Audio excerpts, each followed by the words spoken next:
اتنی نعمتوں سے مالا مال اللہ نے ان کو کر کے چہیتی قوم بنا کے من اور سلوہ ان کو عطا کر کے بیٹھ کر کھانا کھلایا, سب کچھ ان کی باتیں مانی, ہر طرح سے اللہ ان کو اگنور کرتے رہے, سب کچھ اللہ اگنور کر کر کے اللہ سبحانہ تعالیٰ پھر بھی ان کو دیتے رہے 10 کمانڈمنٹس پہ, پھر وہ جو عہد وغیرہ بتائے. اب اللہ سے عہد توڑنے کے بعد پھر اللہ نے کوہ طور کو معلق کر کے پھر کہا جب میں نے تم سے عہد کیا تم پورا کرو گے تو میں بھی اپنا عہد تم سے پورا کروں گا. لیکن وہ ڈھیٹ قوم, انہوں نے کیا کیا؟ فَبِمَا نَقْضِهِمْ مِيثَاقَهُمْ, انہوں نے وعدوں کو توڑ دیا, اور ان وعدوں کو توڑنے کی وجہ سے لَعَنَّاهُمْ, اللہ فرماتا ہے ہم نے ان کے اوپر لعنت بھیج دی. لعنت کہتے ہیں اللہ کی رحمت سے دور کر دیا جانا. جو شخص اللہ کی رحمت سے دور کر دیا گیا وہ کبھی بھی جنت میں داخل نہیں ہو سکتا نا. نبی صلی اللہ علیہ وسلم نے بھی فرمایا تھا میں بھی جنت میں داخل نہیں ہو سکتا اللہ کی رحمت کے بغیر. تو اللہ تعالیٰ نے ان کو اپنی رحمت سے دور کر دیا. وَجَعَلْنَا قُلُوبَهُمْ قَاسِيَةً, اور بنا دی ہم نے ان کے دلوں میں سختی. اللہ فرماتا ہے میں نے ان کے دلوں کو سخت کر دیا. اللہ نے پہلا کام کیا کیا؟ اپنی رحمت سے دور پھینک دیا, ان کے دلوں کو سخت کر دیا. اب اس دلوں کی سختی کی وجہ سے اگلا عمل ان کا یہ ہونے لگا کہ یحرفون الکلمہ عن مواضعہ, وہ کیا کرنے لگے؟ وہ جو اللہ نے ان کو دیا تھا نا, ان کو جو کلمہ احکامات دیے تھے ان میں تحریف کرنے لگے, ان کو ان کی جگہ سے ہی ہٹا دیتے تھے, کلمات کے اندر تحریف کر دیتے, رد و بدل کر دیتے. اللہ کے احکامات میں کیا کر دیا انہوں نے؟ عزیر کو ابن اللہ بنا دیا تھا, حلال کو حرام نہیں کر دیا تھا انہوں نے, گوشت اور چربی اور وہ سب ہم نے پڑھا تھا. اللہ کی حلال کردہ چیزوں کو انہوں نے حرام کرنا شروع کر دیا. وَنَسُوا حَظًّا مِّمَّا ذُكِّرُوا بِهِ, اور وہ بھول گئے, بھلا دیا انہوں نے, وہ ان کو جو نصیحت کی گئی تھی نا اس کا کچھ حصہ انہوں نے بھلا دیا. اللہ نے احکامات دیے تھے, انہوں نے کیا کیا؟ انہوں نے جگہ سے چینج کر کے اپنی مرضی کے احکامات بدلنا شروع ہوئے, تو اللہ نے بھی کیا کیا؟ پھر ان کو کچھ احکامات کا حصہ بھلا ہی دیا. اور اگلا کام کیا کیا؟ وَلَا تَزَالُوا, اور ہمیشہ رہیں گے کہ تَطَّلِعُ عَلَىٰ خَائِنَةٍ مِّنْهُمْ, کہ تم مطلع رہو گے ان کی خیانت کے اندر. یعنی ان میں سے کچھ لوگ اس حال میں پہنچ چکے ہیں کہ آئے دن تمہیں ان کی خیانت کا پتہ چلتا رہتا ہے. ان کے اندر خیانت پیدا کر دی اللہ تعالیٰ نے, خیانت رائج ہو گئی. الا قلیلا منہم, سوائے چند ہی ان میں سے جو تھے نا وہ بچے تھے.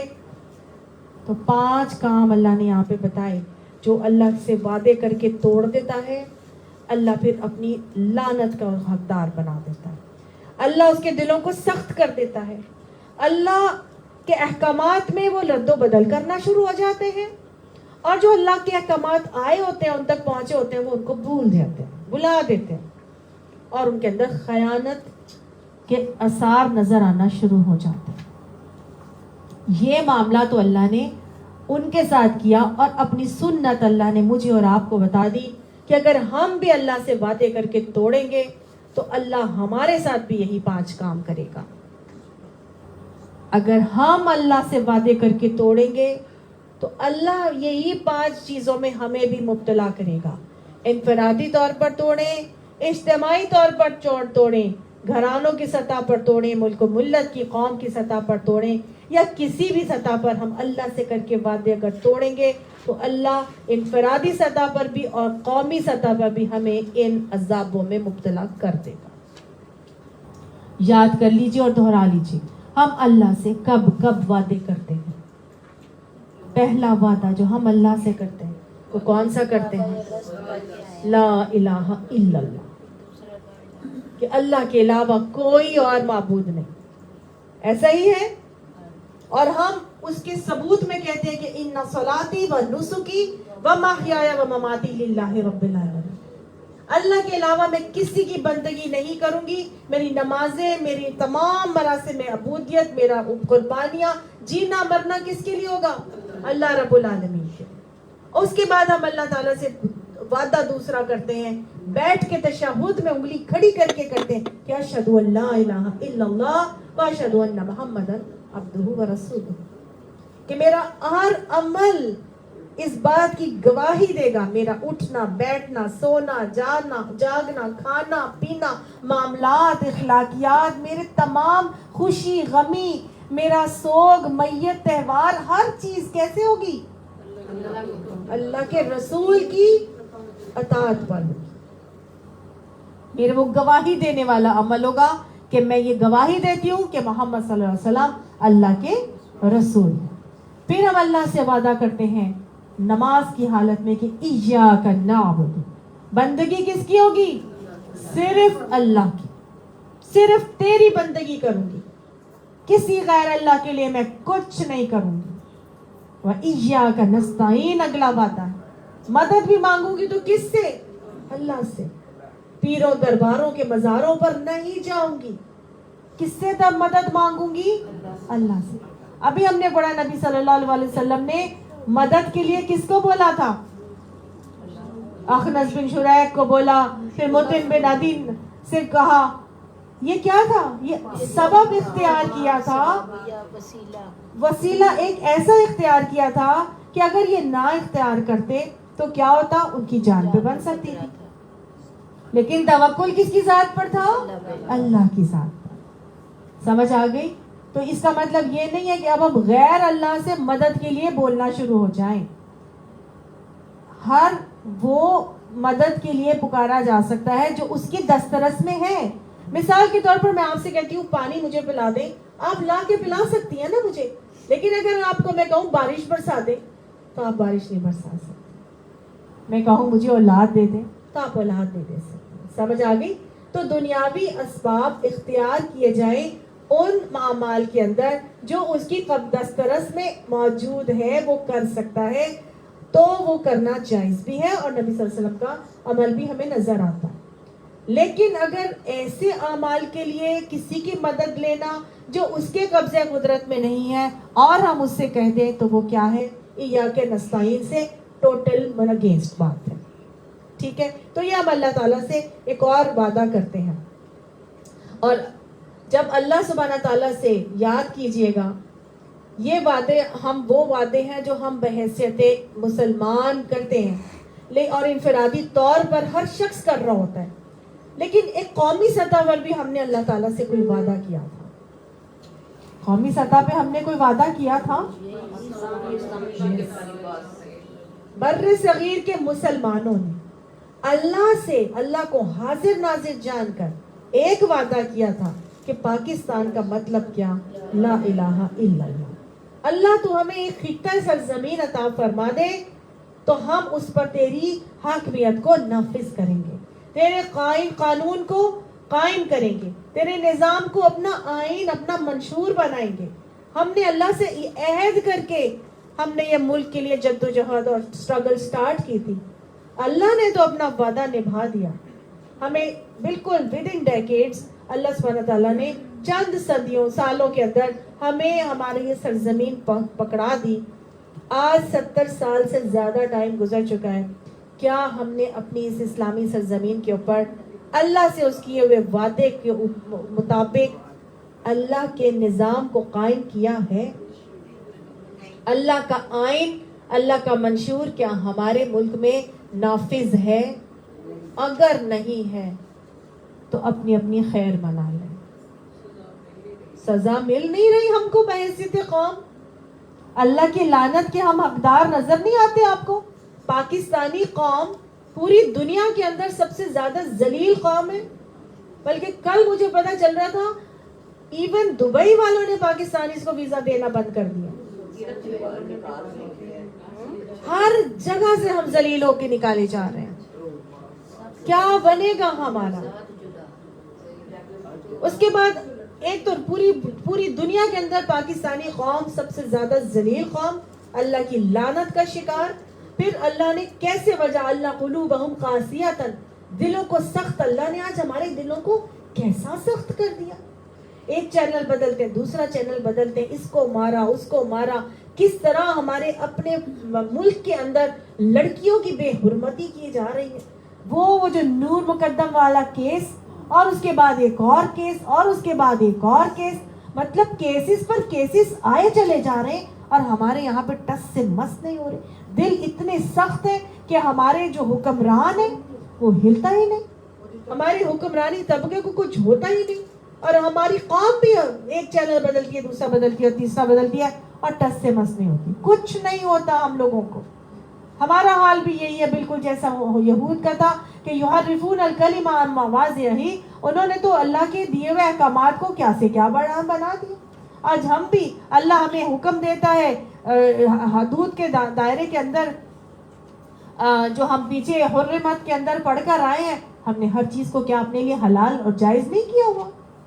غیر اللہ کے ناموں پر کھانے اور کس طرح سے نیازیں بانٹی جاتی ہیں اور تقسیم کی جاتی ہیں, اور ہم کہتے ہیں اگر ہم یہ کھا لیں, اور اگر ہم یہ کر لیں, اور اگر ہم اللہ کے احکامات جو اسٹریٹ اوے اللہ نے ڈوز اینڈ ڈونٹس بتائیں, کیا ہم ان کو ان کی جگہوں سے پھیر نہیں رہے؟ کیا ہم اپنی مرضی کے دین نہیں بنا رہے؟ کیا ہمارے یہاں اندر وہ اللہ کے نبی کو نور من نور اللہ کا معاملہ نہیں کیا جا رہا؟ وہ تو عزیر ابن اللہ بنا دیا تھا, عیسیٰ کو ابن اللہ بنا دیا تھا, ہم بھی تو نور من نور اللہ بنا رہے ہیں, ہم بھی تو معاملے کو کہاں سے کہاں پر پہنچ رہے ہیں. احکامات دین ہم بدلتے چلے جا رہے ہیں. اللہ فرماتا ہے وَنَسُوا حَظًّا مِّمَّا ذُكِّرُوا بِهِ, اور وہ جو دین کا حصہ ان کو بتایا گیا تھا انہوں نے بلا دیا. آج ہمارے اندر ایسا معاملہ نظر نہیں آتا. ابھی سجدہ سحر کے حوالے سے ہم نے پڑھا, کس کو آتا تھا سجدہ سحر کی پتہ تھے؟ قرآن کے جو نماز کے فرائض کس کو پتہ تھے؟ نماز کے واجبات کس کو آتے تھے؟ غسل کے طریقے نہیں آتے, زکوٰۃ کے مصارف مسائل نہیں معلوم ہے کہ نہیں؟ کیا ہمارے اندر وہ قوم, اللہ نے جو ہمیں نصیحتیں کی تھی, اللہ کے نبی ہمیں ہر چیز بتا کے گئے تھے, کیا ہم نے اس حصے کو بھلا نہیں دیا؟ آج انفرادی طور پر بھی, معاشرتی طور پر بھی, گھرانوں کی حد تک بھی, اور قوم کی حد تک بھی, ہر سطح پر ہم دین کے احکامات کو کیا بھلا کے بیٹھے ہوئے نہیں ہیں؟ آپ یہ احکامات پڑھنا شروع ہوتے ہیں تو سمجھ میں آتا ہے, آنکھیں کھلتی ہیں, اچھا ہم تو یہ کرتے ہی نہیں تھے, ہمیں تو پتہ ہی نہیں تھا یہ کرنا چاہیے. اور اگلا کام جو ان کے اندر ہوتا تھا کہ آئے دن خیانت کا پتہ چلتا رہتا تھا. آج ہمارے حکمرانی طبقوں کی خیانتیں آپ کے سامنے کھلی کتاب کی تصویر کی طرح موجود نہیں. ایک جاتا ہے, دوسرا اس سے بڑا گنڈا آ جاتا ہے, دوسرا جاتا ہے, اس سے تیسری بڑی جماعت گنڈے بدماشوں کی آ جاتی ہے کہ نہیں آ جاتی؟ کیا ان کی خیانتوں کے معاملات آپ سب لوگوں سے چھپے ہوئے ہیں؟ سب کو معلوم ہے, آئے دن ان کی خیانت کا پتہ چلتا رہتا. یاد رکھیے کہ اگر آج ہم نے اللہ سے اس کیے ہوئے عہد کو نہیں نبھایا تو پوری عمر ہماری یہ قوم باہر نہیں نکل سکتی. اللہ کی اس لعنت کے حقدار ہم ہمیشہ رہیں گے. اللہم لا تجعلنا منہم. آج تجدید عہد کرنے کا دن بھی ہے, ٹائم بھی ہے, وقت بھی ہے. اللہ سے معافی مانگیے اور جت جائیے کہ اللہ کے نظام کو اس سرزمین پر قائم کرنے کی جد و جہد میں لگ جاؤں گی انشاءاللہ. اللہ فرماتا ہے فاعف عنہم واصفح, ان کو معاف کرو, ان کو درگزر کرو.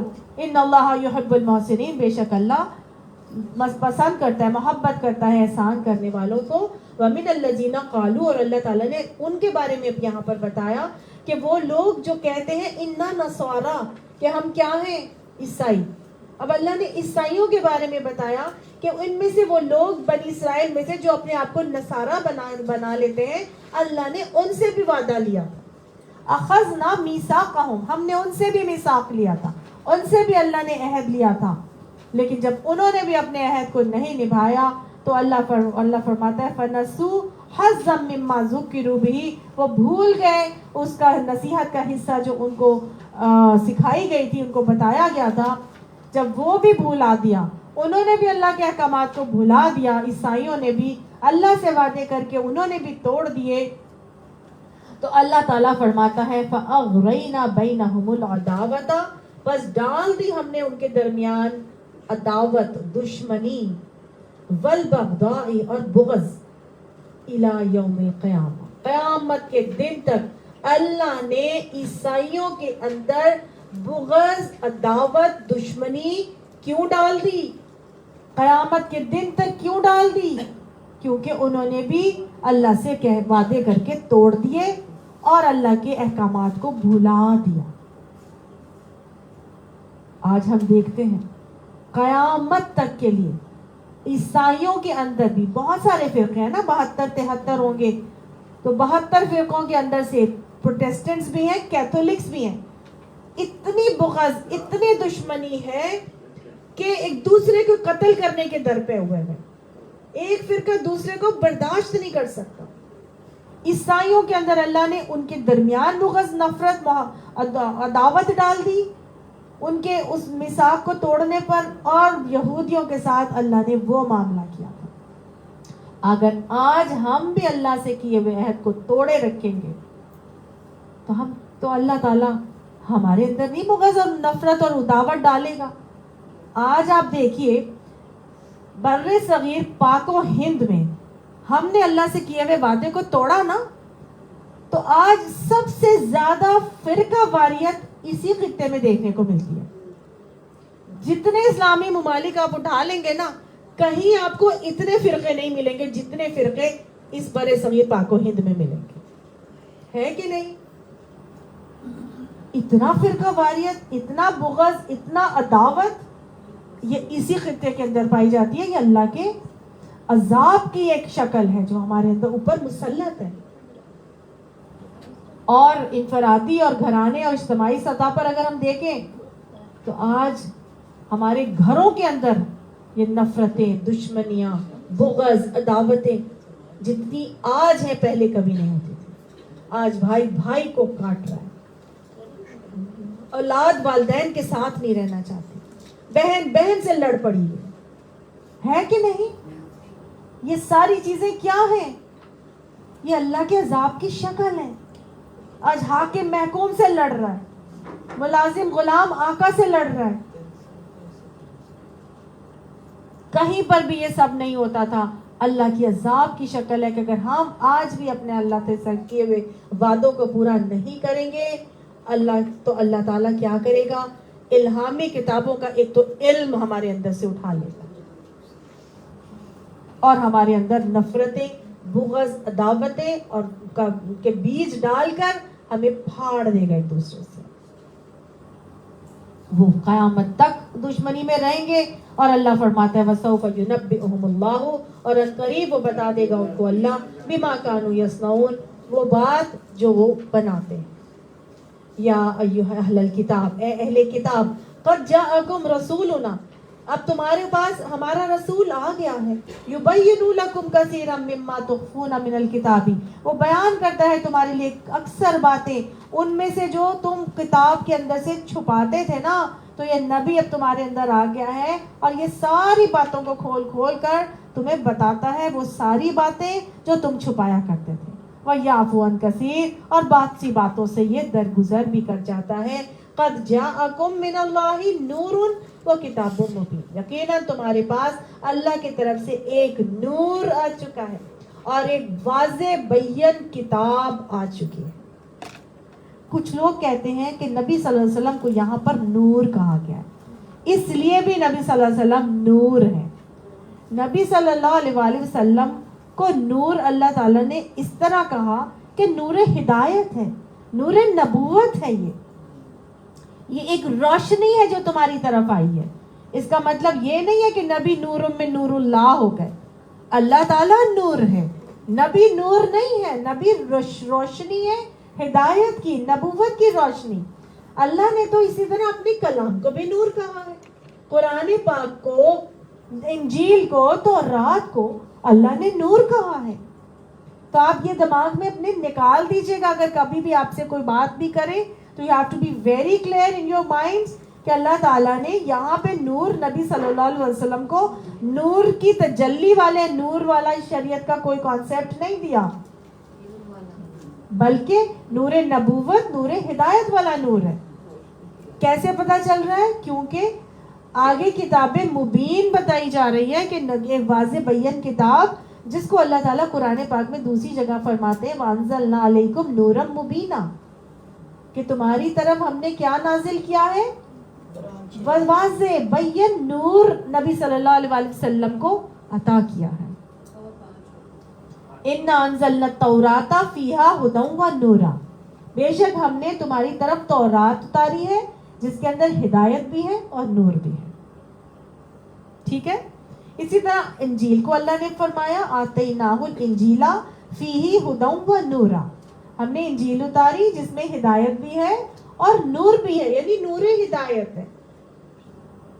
اور اللہ فرماتے ہیں وَلَٰكِن جَعَلْنَاهُ نُورًا يَهْدِي بِهِ مَن يَشَاءُ، اور ہم نے آپ کو ایسا نور دیا ہے، بنایا ہے جو لوگوں کی طرف ہدایت دیتا ہے. تو ایسا نور، ایسی روشنی نبی صلی اللہ علیہ وسلم کو عطا کی گئی جو کہ لوگوں کو ہدایت دینے والی تھی. سمجھ آ گئی؟ اللہ کے نور کی تجلی نہیں تھے نعوذ باللہ نبی کریم صلی اللہ علیہ وسلم. تو اس چیز کو آپ کے دماغوں میں کلیئر ہو جانا چاہیے. اور اللہ نے فرمایا یہ نور ہدایت، نور نبوت، اور یہ قرآن کی شکل میں تمہارے پاس ایک کتاب مبین آ چکی ہے. یہدی بہ اللہ من اتبع رضوانہ، یہ کتاب ہدایت، یعنی یہ ہدایت دیتا ہے اس کتاب سے اللہ کس کو؟ من اتبع رضوانہ، اس شخص کو اس کتاب سے ہدایت ملتی ہے، اس نبی سے ہدایت ملتی ہے. من اتبع، جو پیروی کرتا ہے، جو چاہتا ہے، جو خواہش مند ہوتا ہے کس چیز کا؟ اللہ کی رضامندی کا. تو گویا قرآن سے ہدایت کس کو ملتی ہے؟ جو اللہ کی رضا چاہتا ہے. لاکھ قرآن کے اوپر عبور آ جائے، لاکھ قرآن کو گرامیٹیکلی اچھی طرح سے پڑھنے لگ جائیں، اس کے ترجمے کر دیں، لیکن اگر آپ اس کو اللہ کی خوشنودی کے لیے نہیں پڑھیں گے تو قرآن سے ہدایت آپ کو نہیں ملے گی. قرآن سے ہدایت لینے کے لیے ضروری ہے کہ ہم اپنے اللہ کو راضی کرنے کے لیے اس کو پڑھیں، اس سے سیکھیں کہ میرا اللہ کس چیز سے راضی ہوتا ہے، میرا اللہ کس چیز سے ناراض ہوتا ہے. ہمیں وہ معلوم ہو جائے جن سے میرا رب راضی ہو جائے، ہمیں وہ علم پتہ چل جائے جو اللہ نے مجھے دیا ہے، میں اس پر عمل کروں تو میرا رب مجھ سے راضی ہو جائے. کیونکہ جو رب راضی تو سب راضی، اور جو رب روٹ گیا تو سب روٹ گیا. ایک شخص تھا جس کا نام ہے، انگلش رائٹر تھا H.R. آربری. اس شخص نے کیا کیا تھا؟ پورے قرآن کو ترجمہ کیا. اس کو اتنی اچھی عربک آتی تھی، اس نے زبردست قرآنک ٹرانسلیشن کی، عربی سے تو انگلش میں ٹرانسلیٹ کیا قرآن، لیکن یہ ایمان نہیں لایا کیونکہ رب کی رضا اس کے پیش نظر نہیں. دنیا نالج سب کچھ تھا، عربک آتی تھی، گرامر آتی تھی، سب کچھ انسان کے پاس آ جائے گا، قرآن پڑھتے جائیں گے، لیکن اگر یہ نیت نہیں ہوگی نا کہ میں اس لیے قرآن پڑھ رہی ہوں کہ میرا رب مجھ سے راضی ہو جائے، تب تک قرآن سے ہدایت نہیں ملے گی. یہاں اللہ نے کہہ دیا یہدی بہ اللہ من اتبع رضوانہ سبل السلام، یہ سلامتی کی طرف راستہ دیتا ہے. ویخرجہم من الظلمات الی النور، اور وہ نکالتا ہے ان کو اندھیروں سے روشنی کی طرف، باذنہ، اور اس کے اذن سے، ویہدیہم الی صراط مستقیم، اور اس کو صراط مستقیم کی طرف ہدایت دیتا ہے. تو سمجھ میں آ گئی؟ آج کے بعد سے میرا اور آپ کا ایک ہی مقصد ہے قرآن میں آنے، قرآن کلاس میں آنے کا، کہ میرا رب مجھ سے راضی ہو جائے، مجھے وہ باتیں پتہ چل جائیں قرآن پڑھ کر کہ جس کے اوپر عمل کر کے میں اپنے رب کو راضی کر سکوں. تو انشاءاللہ اللہم اہدنا الصراط المستقیم پڑھ کر جب ہم قرآن کے لیے نکلیں گے، قرآن کلاس کو میں حاضری کے لیے، اور جتنی دیر یہاں بیٹھیں گے انشاءاللہ ضرور ہر دفعہ ہدایت لے کر ہی پڑھ لیں گے. اللہ ہمیں ان لوگوں میں شامل فرما دے. وآخر دعوانا الحمدللہ رب العالمین وما علینا الا البلاغ. صدق اللہ العظیم. یا رحیم یا ذو الجلال والاکرام، یا حی یا قیوم برحمتک نستغیث، یا حی یا قیوم برحمتک نستغیث، یا حی یا قیوم برحمتک نستغیث. اللہم صلی علی محمد وعلی آل محمد کما صلیت علی ابراہیم وعلی آل ابراہیم انک حمید مجید. اللہم بارک علی محمد وعلی آل محمد کما بارکت علی ابراہیم وعلی آل ابراہیم انک حمید مجید. یا رحیم ربنا هب لنا من ازواجنا وذریاتنا قرۃ اعین واجعلنا للمتقین اماما. ربی اوزعنی ان اشکر نعمتک التی انعمت علی وعلی والدی وان اعمل صالحا ترضاہ واصلح لی فی ذریتی وأصلح لي في ذريتي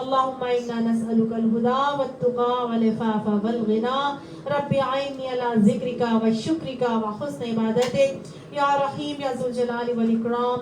ہماری بہنیں دو بہت ہی پیاری بہنیں، نازش بتایا تھا آپ نے ان کا نام، نازش کا انتقال ہوا ہے، ہماری کلاس میں آتی ہیں، ان کی بہن ہے، اور ایک اور ہماری بہن آتی ہے، ان کی بہن فراست، ان کا انتقال ہوا ہے. اللہ سبحانہ تعالیٰ ان دونوں کی بخشش فرما دے. اللہ ان کی گناہوں کو بھی نیکیوں سے بدل دے. اللہ ان کے لیے نجات آسان بنا دے. اللہ سبحانہ تعالیٰ قبر میں ان کے مراحل آسان کر کے قبر کو ان کے لیے جنت کا گوشہ بنا دے. اللہ ان کے گھر والوں کو صبر جمیل عطا فرما دے. اللہ جو بیماری میں تکلیف انہوں نے کاٹی، اللہ ان تکالیف کو ان کے لیے گناہوں کو جھاڑنے کا ذریعہ بنا دے. یا رحیم ان کے لیے صدقہ جاریہ پیدا فرما دے کہ ان کے لیے بخشش آسان ہو جائے. اللہ سبحانہ تعالیٰ آپ سب کچھ کر سکتے ہیں. اللہ آپ کم کہیں گے فیکن ہو جائے گا. اللہ سبحانہ تعالیٰ مومن کا دل آپ کی دو انگلیوں کے درمیان ہے. اللہ برائیاں اور اچھائیاں بھی آپ کی انگلیوں کے درمیان ہیں. اللہ سورج کو چاند میں لانے والے اور دن کو رات میں پلٹانے والے، رات کو دن میں پلٹانے والے الہی برائیوں کو نیکیوں میں پلٹا دے. اللہ جانے والوں کی بھی پلٹا دے، اور ہم جو سب یہاں بیٹھے ہیں اللہ ہماری زندگیوں میں بھی جو ہم نے گناہ کیے اللہ ان کو نیکیوں میں پلٹا دے. اللہ ہم سب عہد کرتے ہیں کہ ہم تجھے راضی کرنے کے لیے کلاس میں آتے ہیں، آئندہ بھی یہی نیت کر کے ہی آئیں گے. آج پڑھا ہے کہ اللہ تو انہی کو ہدایت دیتا ہے جو تیری رضا مندی چاہتے ہیں. اللہ ہم تیری رضا کے طلبگار ہیں. اللہ تو ہم سے راضی ہو جا. اللہ ہماری برائیوں کو نہ دیکھنا، اللہ ہماری برائیوں کو نہ دیکھنا، اللہ ہماری برائیوں سے صرف نظر کر دے. اللہ آپ نے کہا فاعف عنہم واصفح، اللہ آپ نے کہا کہ ان کو درگزر کر دو. واللہ یحب المحسنین، اللہ احسان کرنے والوں کو محبوب رکھتا ہے. تو اللہ سبحانہ تعالیٰ آپ ہم سے درگزر فرماتے ہیں. اللہ ٹوٹلی اگنور کر دیں. اللہ درگزر کر کے بالکل اوور لک کر کے اللہ سبحانہ تعالیٰ ہم سب کو ایسا بنا دے، انگلی پکڑ کے سیدھے راستے پر چلا دے، سبل السلام عطا فرما دے، ہدایت والے لوگوں میں شامل فرما دے کہ ہم ایسے بن جائیں کہ تو ہم سے راضی ہو جا، ہم اپنے انجام سے خوش ہو جائیں. یا رحیم ایمان کی حالت میں رکھیے گا اور ایمان ہی کی حالت میں اپنے پاس بلائیے گا. اللہ اس حال میں ہو کہ آپ ہم سے راضی ہوں، ہم اپنے انجام سے خوش ہوں. اللہ ہمیں بھی بہترین صدقہ جاریہ بنا کر اس دنیا سے جانے کی توفیق عطا فرمائیے گا. اللہ سبحانہ تعالیٰ جو نہیں مانگا مانگنا چاہیے تھا.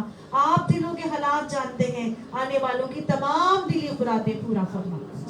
یہاں سے اٹھنے سے پہلے ہم سب کے گناہ معاف کر کے، ہم سب کی حاجتوں کو پورا کر کے، اور اللہ جو بیمار ہے انہیں شفا کاملہ عاجلہ عطا فرما دے، اور جو پریشان حال ہے، جو رزق کی تنگی کا شکار ہے، اللہ غیب کے خزانوں سے ان کی مدد فرما کے ان کے لیے مشکلات آسان کر کے حل فرما دیجئے. یا رحیم آپ مسبب الاسباب ہیں، آپ سب کچھ کرنے والے ہیں. ہم صرف آپ سے مانگتے ہیں اور کہیں نہیں جاتے. اللہ سبحانہ تعالیٰ ساری مرادیں، ساری حاجتیں قبول فرما دے.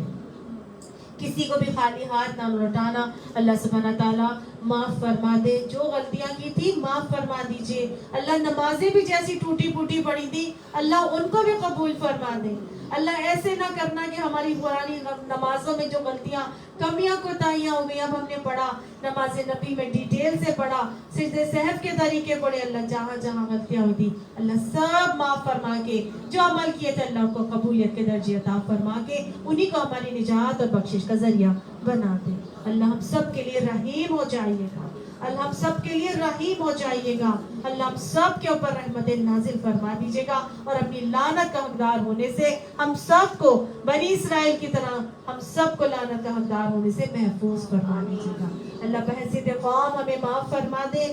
ہمیں اپنے اس وعدے کو پورا کر کے اپنے لیے آسانیوں کا معاملہ کرنے والا خوش نصیب بنا دے. پاکستان کو اسلام کا قلعہ بنا دے.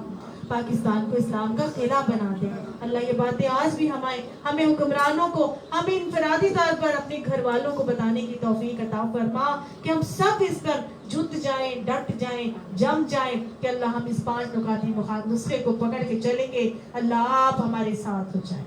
اللہ آپ ہمارے ملک کے ساتھ ہو جائیں, اللہ آپ مسلمانوں کے ساتھ ہو جائیں, اللہ فلسطین کے مسلمانوں کے ساتھ, غزہ کے مسلمانوں کے ساتھ, اللہ جہاں جہاں مسلمان کٹ رہے پس رہے, اللہ آپ سب کے ساتھ ہو جائیں. یہ نسخے اللہ آپ ان تک بھی پہنچا دیں, اللہ ان آوازوں کو وہاں تک پہنچا دیں, ان کو بھی اپنی اصلاح کی توفیق عطا فرما. ربنا تقبل منا انک انت السمیع العلیم وتب علینا انک انت التواب الرحیم. اللہ جو بچیاں رشتوں سے بیٹھی ہیں, جو بچے رشتوں سے بیٹھے ہیں, اللہ گھر بیٹھے ہی نیک صالح رشتے ملا کے اللہ ان کے گھر بسا دے. جن کے گھر بسے ہوئے ہیں ان کو گھروں میں شاد اور آباد اور خوشحالی عطا فرما, اور ان کو بہترین اولاد نرینہ عطا فرما دے. صدق اللہ العظیم. ربنا تقبل منا انک انت السمیع العلیم وتب علینا انک انت التواب الرحیم. صلی اللہ تعالی علی خیر خلق محمد وآلہ واصحابہ اجمعین برحمتک یا ارحم الراحمین. سبحانک اللہم وبحمدک نشہد ان لا الہ الا انت نستغفرک ونتوب الیک. سبحان ربک رب العزت عما یصفون وسلام علی المرسلین والحمد للہ رب العالمین. آمین.